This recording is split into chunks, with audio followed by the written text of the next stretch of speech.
The silence on the bridge of the Dominion's fist was a physical weight. It was heavier than the starship's meter-thick armor. It was heavier than the honor of the Valkor Dominion that rested upon its commander's shoulders. The only sound was the low, resonant hum of the Singularity Core, a caged god churning in the ship's heart. The faint scent of ozone came from systems pushed to their absolute limit. From his command throne of polished, night-black obsidian, Warlord Kalen stared into the void. Before him, scattered across the star-dusted canvas of space, was the enemy. The Cygnian Confederacy fleet hung like a swarm of perfectly crafted, silver insects. Their ships were things of elegant curves and graceful lines. Their designs spoke of logic, precision, and a contemptible aversion to the raw, honest brutality of war. Kalen's four manipulator appendages tightened into fists. 2 rested on the throne's control inlays, and 2 were folded across his broad, armored chest. 7 years.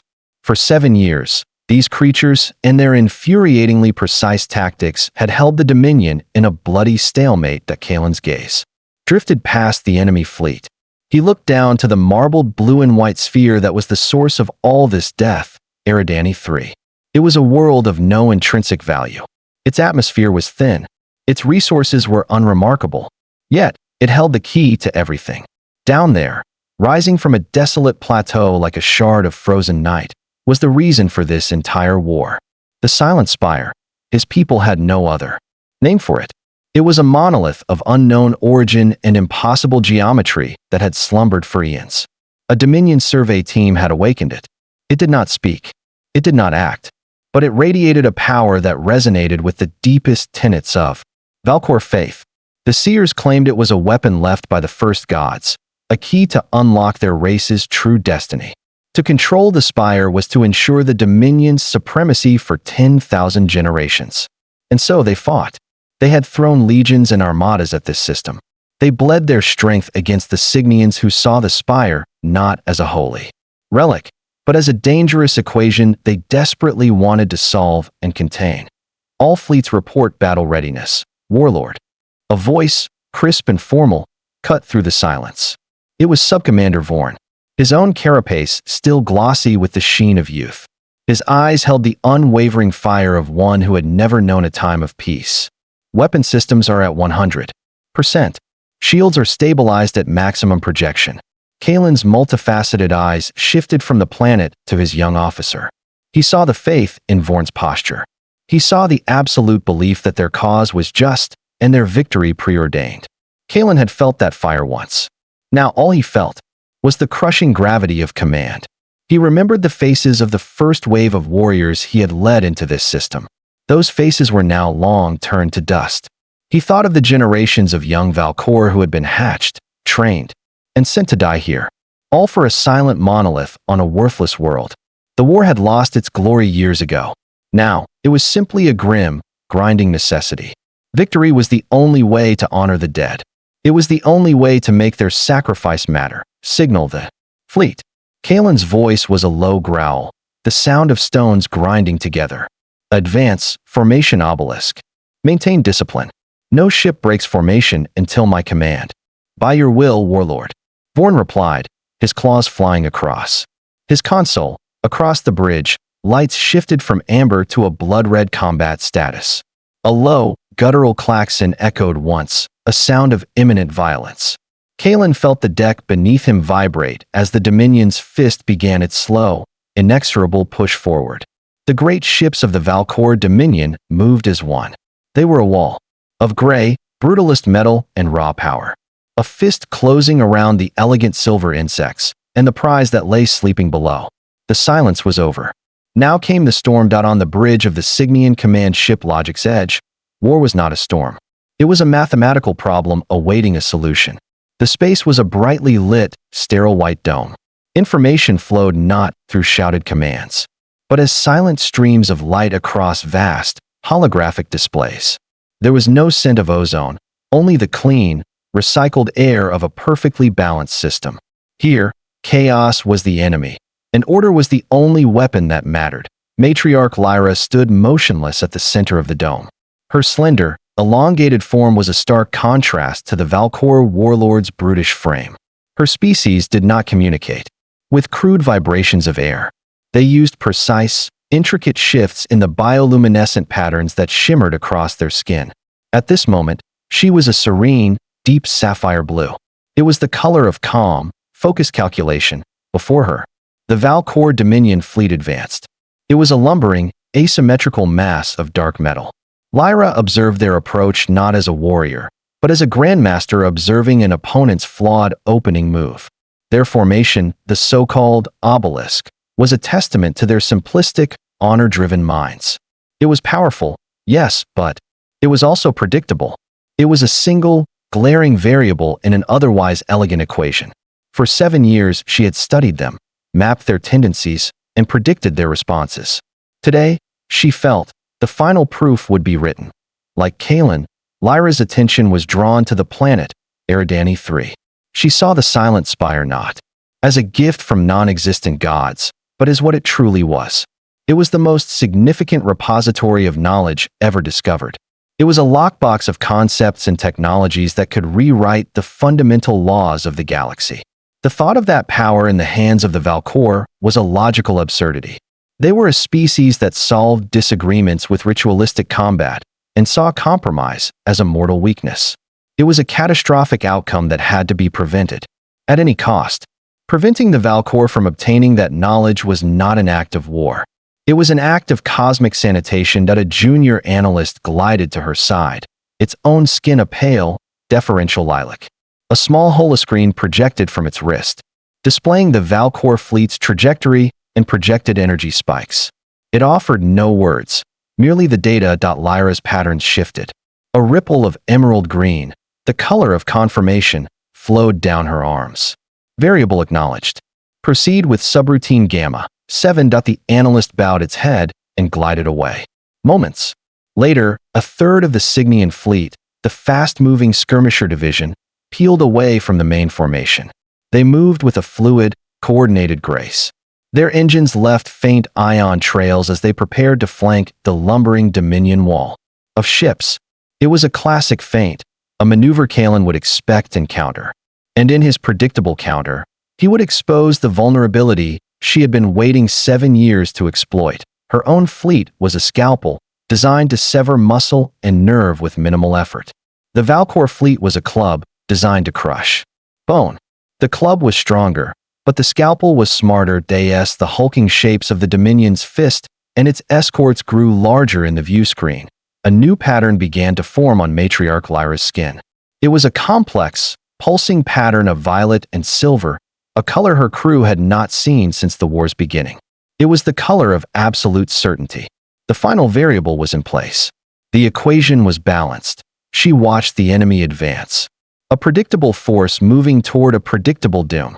With a final, silent pulse of light that communicated the command to her entire fleet, Matriarch Lyra prepared to solve the problem. Space twisted. For a nauseating instant, the view outside. The UES Pathfinder was a smear of impossible colors. Then it snapped into the crisp, diamond-sharp black of normal space-time. A collective sigh of relief washed over the bridge, a distinctly human sound of tension released. The air, smelling faintly of coffee and recycled oxygen, was filled with the quiet chatter of system checks. The bridge of humanity's first deep space vessel was not a sterile dome or a warrior's sanctum. It was a workshop, practical and slightly cramped. Its surfaces were cluttered with data slates and personal trinkets. Warp exit stable. All systems green. Chief Engineer Singh's voice crackled over the comm from the engine room. The drive needs its 30-minute cooldown, Captain. Acknowledged. Captain Eva Rostova said, her voice a calm anchor in the post-jump bustle. She unstrapped herself from her command chair. Her eyes scanned the faces of her bridge crew. 44 souls, the best and brightest of a united Earth, had followed her into the deepest dark humanity had ever known. All right, people, let's see what we came for. She said, Kenji, start painting the system. Let's find the source of that funny energy reading. At the tactical station, Kenji Tanaka's fingers flew across his console, initiating long-range scans. That's odd. Report, Rostova said, walking over to his station. I'm picking up contacts, Captain. A lot of them. Kenji murmured, his brow furrowed in concentration. High-energy signatures, clustered near the third planet. On the main screen, a rash of bright green dots appeared. They're too small for gas giants, too structured for asteroid fields. And they're moving. In formation. Dr. Eris Thorne, the mission's chief scientist, looked up from his own console, his spectacles perched on his nose. There. Ships, Kenji. Has to be. A hush fell over the bridge. This was it. The moment every human had dreamed of for centuries. They were not alone. Lena Petrova, the communications specialist, pushed her headset back. Captain, I'm picking up massive amounts of encrypted signal traffic. Two distinct sets of frequencies, they're talking to each other, I think. But the tone, it's aggressive. Kenji zoomed in on the tactical display. The green dots resolved into two distinct, massive clusters. Two fleets, positioned opposite each other like ancient armies. My God, he whispered. They're not on parade. That's a battle formation. We just jumped into the middle of a war. The initial thrill of discovery curdled into cold dread. They were one ship, a science vessel. Their defenses were designed to clear micrometeoroids, not fight a battle. While the others stared at the opposing armadas, Dr. Thorne was focused on something else. His face, usually a mask of academic curiosity, was pale with shock. Eva, he said, his voice barely a whisper. Rostova turned to him. The anomalous energy signature. The reason we came here. The readings are off the chart. Where is it? Eris, she asked. He pointed a trembling finger at the main screen, at the empty space between the two hostile fleets. It's not in space. It's on the planet. It's on the ground, right between them. That's what they're fighting over. The final piece of the puzzle slotted into place with sickening clarity. They had not stumbled upon two random fleets fighting over a random planet. They had, with impossible, terrifying precision, followed a breadcrumb trail of exotic energy across 50 light-years of empty space. They arrived directly at the epicenter of an alien war. Their scientific prize was the enemy's military objective. We need to leave, Kenji said, his voice tight. Jump as soon as the drive is ready. And abandon the most important discovery in human history. Thorne countered, aghast. That signature could rewrite our understanding of physics. Rostova held up a hand, silencing them. She looked at the screen, at the two magnificent, terrifying fleets poised to annihilate each other. She thought of her father, a UN ambassador, who had spent his life walking into rooms filled with simmering hatred, armed with nothing but words. He taught her that the first move is the most important one. Running would brand humanity as cowards. Firing would brand them as hostile. But doing nothing was not an option. Lena, Rostova said, her voice firm, resolute. Prepare first. Contact Packet Alpha. Periodic table, Planck's constant, prime numbers on a repeating loop. Broadcast on all frequencies. Aye, Captain. Kenji, plot a course. Straight down the middle, equidistant from both fleets. Slow impulse only. I want them to see we're not a threat, and that we aren't running. Captain, that's suicide. Kenji protested. No, Rostova corrected him gently. It's diplomacy. We are explorers from Earth. And we're about to make our introduction. The small, rugged Pathfinder shuddered slightly as its impulse engines engaged. It began to move slowly, deliberately, into the no man's land between the two silent, waiting armadas. It was a tiny, ugly duckling swimming between two colossal swans of war. Into the charged silence, it began to whisper the universal language of mathematics. It was a hopeful, lonely voice in the face of an impending storm, aboard the Dominions. Fist, Warlord Kalen watched the approaching anomaly with a growing sense of irritation. The vessel was an affront to every principle of starship design. It was a lopsided, blocky monstrosity, a collection of mismatched components that seemed to have been welded together as an afterthought. Its slow, steady advance down the exact center of the two fleets was either an act of supreme ignorance or profound arrogance. It continues its broadcast of primitive mathematics. Subcommander Vorn reported, his tone a mixture of contempt and confusion. No response to our hailing frequencies. It is a trick. Kalen growled, his decision solidifying. A Signian ploy to test our resolve. They send this thing to make us flinch. He would not. The Dominion did not flinch. Launch Talon Wing.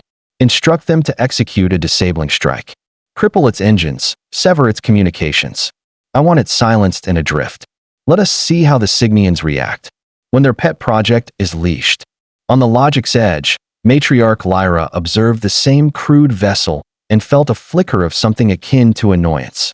Her skin held its sapphire calm, but a single, discordant pulse of chartreuse, the color of unpredictability, marred its surface.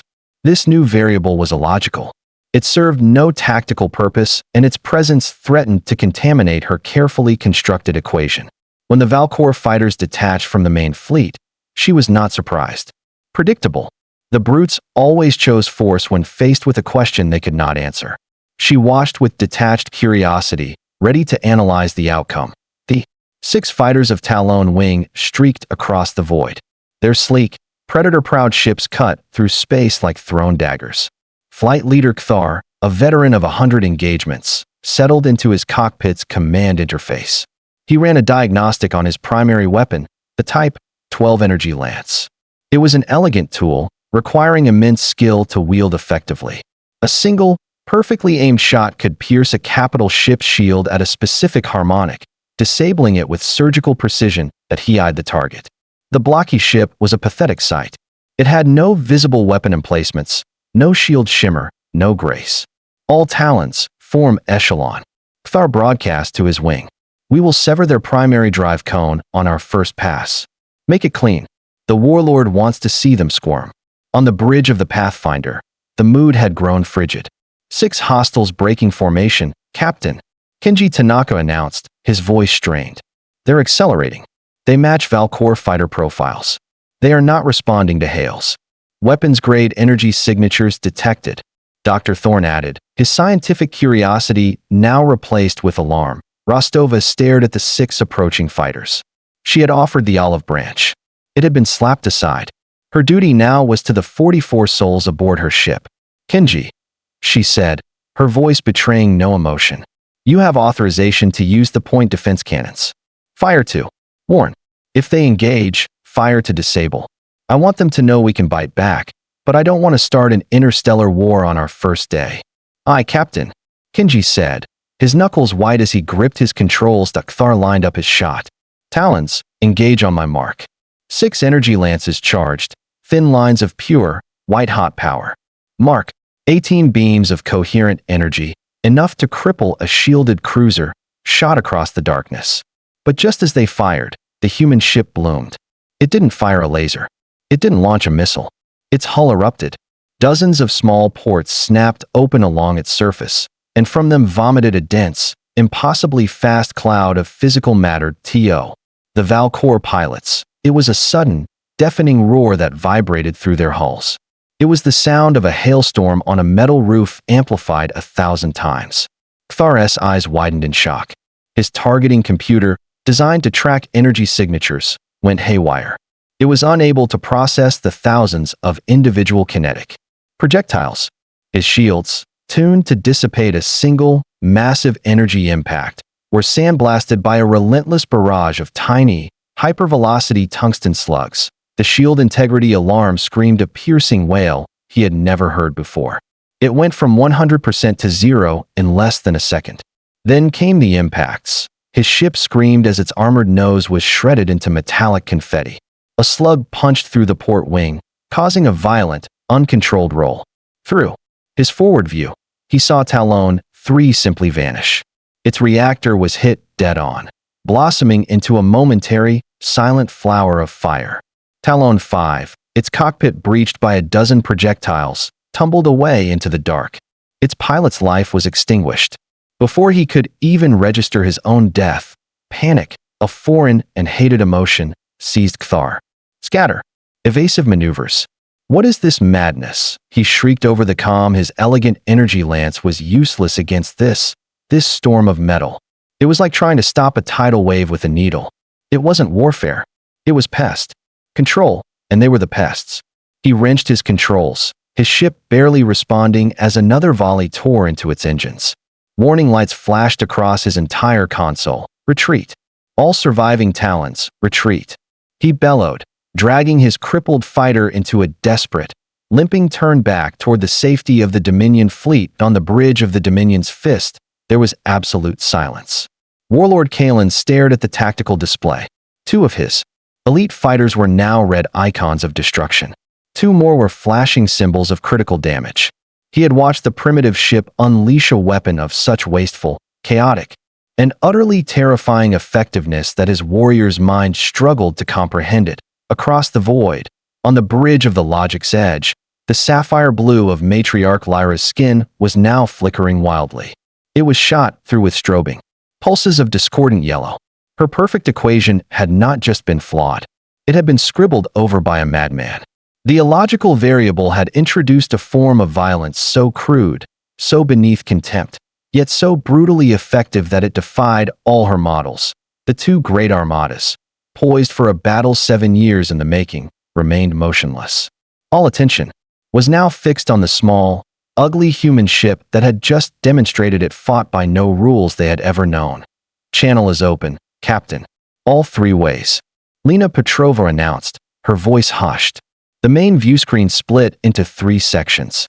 On the left, the imposing, rock-like visage of Warlord Kalen appeared, his multifaceted eyes burning with cold fury. On the right, the shimmering, ethereal form of matriarch Lyra materialized, her sapphire bioluminescence steady but intense.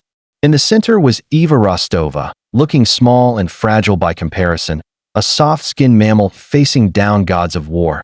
"This is Captain Eva Rostova of the United Earth ship Pathfinder," she began, her voice even and clear.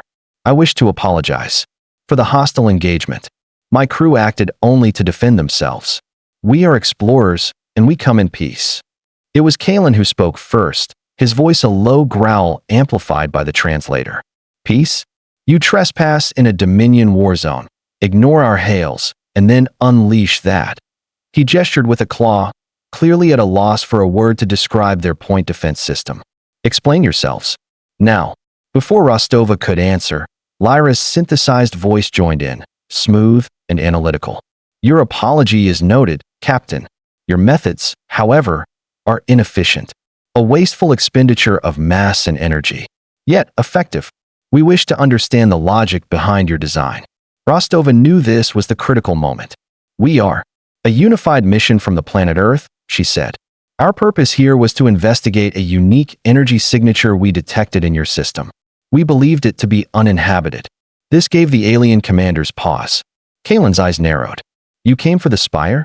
We call our planet Earth," Rostova clarified, sidestepping his question. "And we represent all its peoples." Lyra's form pulsed with a soft cyan, the color of inquiry. "All its peoples?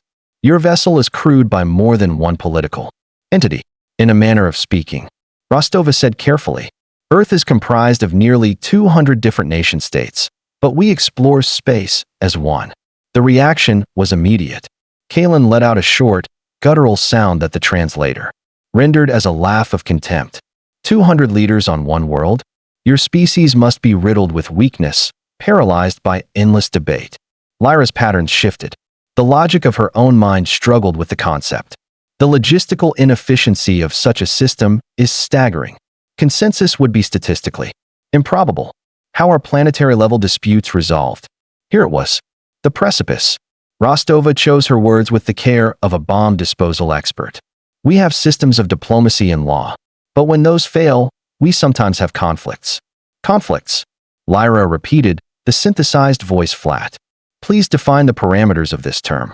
Are we speaking of structured philosophical debates? Resource-based trade sanctions?" Rostova took a deep breath. There was no hiding from this. "Sometimes. But I am referring to armed conflict." She saw Kenji wince out of the corner of her eye. She saw Dr. Thorne slowly shake his head. The silence that followed was profound. Kalen's contemptuous smirk vanished, replaced by a look of genuine confusion. Lyra's sapphire blue wavered, a flicker of uncertainty disturbing her calm. "Armed conflict," Kalen said slowly, as if tasting a foreign word. "You mean your 200 leaders fight each other? With weapons?" "It has happened," Rostova admitted, the understatement feeling like a mountain on her tongue. It was Lyra who pressed on, the cool analyst determined to quantify this new, impossible data. "Captain Rostova, for the sake of clarity, please provide a numerical value." How many such armed conflicts has your species endured throughout its recorded history? Rostova turned her head slightly. Dr. Thorne? Eris Thorne leaned forward, his face grim. He knew the weight of the number he was about to unleash. Our historical archives are extensive, though not perfect, he said, his voice quiet, but carrying across the channel with terrible clarity, accounting for all recorded civilizations, city-states, and modern nations. Conservative estimates place the number of distinct wars in human history between 14 and 15,000. Silence. Not a tense silence, but a dead one. A vacuum where understanding had been sucked away, leaving only pure, uncomprehending shock. Rostova watched the two alien leaders, and for the first time, she saw past their power and saw into their souls. That Kalen's mind reeled. 15,000. The number was meaningless. It was an astronomical figure, not a historical one. The Valkor Dominion, in its entire glorious history stretching back 5 millennia, had fought exactly 3 border skirmishes, none lasting more than a single planetary rotation. This great war against the Cygnians, now in its 7th agonizing year, was the first and only true war his people had ever known. It was a cataclysm that had defined his entire species, and these soft-skinned creatures spoke of having 15,000 of them. He was not looking at the captain of a single, primitive ship. He was looking at the descendant of a species that had bathed in the fires of war since its own dawn. They hadn't just stumbled into one war. They were the living embodiment of all wars ever fought. He, Warlord Kalen, who commanded the greatest fleet in Dominion history, suddenly felt like a child brandishing a wooden sword in the presence of an ancient, silent god of death. Lyra's consciousness, a construct of pure logic, struggled against a cascade failure. The data did not compute. A species that engaged in intraspecies armed conflict on such a scale should have a statistical survival probability of 0. They should have annihilated themselves eons ago. Yet, they were here. Her mind raced, discarding failed models until only one terrible hypothesis remained. War wasn't a disease for humanity. It was a crucible. It was their primary engine of evolution. It forged their technology, it sharpened their minds, it forced them into brutal, efficient cycles of destruction and cooperation. They didn't survive their wars in spite of the cost. They survived because of it. They were a species that had weaponized natural selection itself. She was not looking at a chaotic, illogical anomaly. She was looking at the result of a higher, more terrifyingly brutal form of logic than she had ever conceived. A logic written in blood and bone. Finally, after an eternity, Kalen's voice came, but it was different. The growl was gone, replaced by a quiet, strained rasp. 15,000. Lyra's synthesized voice followed, stripped of its analytical superiority, now sounding hesitant, almost fragile. And you are still alive? We are. Rostova confirmed softly. We learned from each one. We learned how to fight. Yes, but we also learned how to stop, how to rebuild, how to forgive. The two most powerful beings in this sector of the galaxy stared at the human. Their shared war, the silent spire, their 7 years of hatred, all of it became suddenly, shockingly, infinitesimally small. The three-way channel remained open, a silent testament to the moment that had just passed. On the bridge of the Pathfinder, the human crew exchanged uneasy glances, holding their collective breath. They had just laid their species' blood-soaked soul bare to the galaxy, and now they could only wait. But the silence was deceptive. Across the two alien armadas, a profound transformation was taking place. On the obsidian bridge of the Dominion's fist, the Valkor warriors, bred for glory and honor, looked at their weapon consoles with new eyes. The glowing readiness indicators no longer seemed like a promise of victory, but like a child's toy. What was one glorious battle compared to 15,000? The certainty that had been the bedrock of their culture was cracking. Subcommander Vorn stared at the human ship, no longer with contempt, but with a deep, instinctual dread. He tried to imagine a war lasting a year, a decade, a century. He could not. His mind failed to grasp a history that contained thousands of them. That a similar, though more intellectual, panic had gripped the logic's edge. The Cygnian scientists, beings who prided themselves on understanding the universe through data, were now confronted by a data point that was an aberration, a statistical impossibility. On one analyst's screen, a simulation ran for the 10th time. It was a model of a species with humanity's disclosed history of internal conflict. And for the 10th time, the simulation ended with the species' self-annihilation within 1,000 years of developing nuclear weapons. Yet, the living, breathing contradiction was right there on their main viewer. Matriarch Lyra's skin was a chaotic storm of flickering, uncontrolled colors, a visual display of a mind wrestling with a truth too vast and terrible to compute. That it was Warlord Kalen who moved first. He stirred from his throne as if waking from a trance. "Comms," he rasped, his voice hoarse. "Open a private, encrypted channel. To the Signian flagship. Matriarch Lyra. Now." His communications officer froze, his claws hovering over his console. "Warlord? A direct channel?" No such communication had occurred between the two leaders since the war began. It was unthinkable. "You have your orders." Kalen growled, a flicker of his old fire returning. The officer complied. A moment later, a new window opened on Kalen's private console. The shimmering form of Matriarch Lyra appeared. Her chaotic colors settled slightly into a bruised, uncertain purple as she saw him. For a long moment, the two mortal enemies simply stared at each other. The 7 years of bloodshed, the millions of dead, the strategic feints and brutal assaults, all of it hung between them, but was suddenly overshadowed by something far larger. Kalen spoke, and his words were not of war or surrender. "The human variable," he said, the words feeling heavy and strange. "Your analysis?" Lyra's synthesized voice was devoid of its usual confidence. "Incalculable," she replied. "All prior threat models are now obsolete. The Spire's potential value is significantly diminished in light of this new data. The Silent Spire, the Holy Relic, the key to the galaxy, the entire reason for their catastrophic war, now reduced to data and a diminished value." Kalen found himself nodding in agreement. What good was a divine weapon against a species that had likely killed its own gods thousands of years ago? Their war was not over. But for the first time in 7 years, the Warlord and the Matriarch were looking at the same map, and they saw the same terrifying thing. It was not each other. It was the small, ugly ship that hung silently between them. A moment later, the faces of the two alien commanders returned to the main screen of the Pathfinder. The change was profound. Kalen's raw fury had been replaced by a weary, sober gravity. Lyra's cool analytical light had coalesced into a somber, respectful violet. It was Lyra who broke the silence, her synthesized voice now carrying a different timbre, not of command, but of supplication. "Captain Rostova," she began, formally, addressing the human. "Warlord Kalen and I have recontextualized our conflict in light of the information you have provided." She paused, as if searching for a word that could possibly fit the situation. "Your people possess an unparalleled depth of experience in matters of protracted, large-scale conflict and its resolution.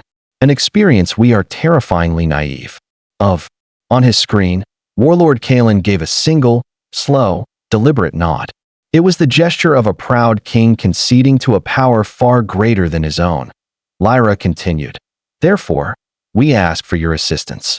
Not as an ally to be courted, nor as a weapon to be aimed. We ask for you to act as a mediator. As teachers, we no longer know how to prosecute this war, but we have no memory of how to end one. Teach us how to stop." The request hung in the air, impossibly heavy. Captain Eva Rostova looked away from the screen, her gaze sweeping over her crew. She saw Dr. Thorne, a man of science, now being asked to advise on peace treaties. She saw Kenji Tanaka, a tactician, now tasked with overseeing demilitarization. They were explorers, pioneers. They had come out here seeking knowledge and wonder, and had instead found two broken empires begging them for an answer to a question humanity had been asking itself for 15,000 years. The weight of it all, the profound, cosmic irony, settled upon her shoulders. She met the gazes of the alien leaders on the screen. She thought of Earth, of its endless cycle of war and peace, of its scars and its resilience. Perhaps this was humanity's purpose in the galaxy. Not to conquer, but to teach. Not to be the strongest, but to be the wisest, having paid the highest price for that wisdom. We will help you, Rostova said, her voice quiet, but ringing with the conviction of her entire species. The United Nations of Earth accepts your request. The war did not end with a bang or a whimper. It simply paused. In the cold, silent space of the Epsilon Eridani system, two magnificent armadas, forged for total annihilation, floated. Motionless. They were held in a state of utter paralysis, their engines idling, their weapons powered down. They were frozen not by a tractor beam, not by a superweapon, but by a story, and between them, holding them captive with the sheer, crushing gravity of its history, hung the small, ugly, and altogether unassuming UES Pathfinder.